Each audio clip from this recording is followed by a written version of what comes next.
This graph shows the projection of national graduates of higher education in the UAE.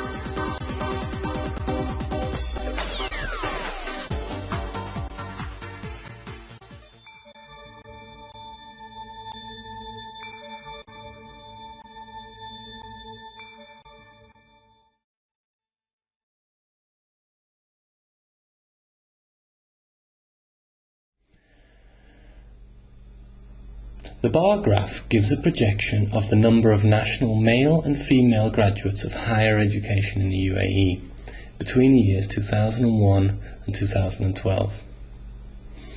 In general, the trend shows an increase in the number of both male and female graduates. In 2001, the number of male graduates of higher education in the UAE stood at 1,758.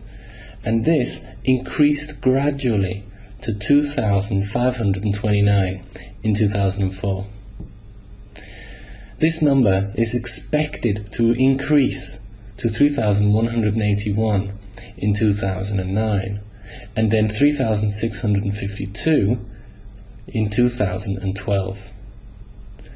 However, the number of female graduates stood at 4,081 in 2001. And this increased steadily to 5,422 in 2002, and then 5,674 in 2004. The number of female graduates is expected to keep increasing, and to be 6,287 in 2009, and 6,790 in 2012. Finally, the number of both male and female graduates of higher education is expected to increase until 2012, but the number of male graduates is expected to increase at a faster rate than female graduates.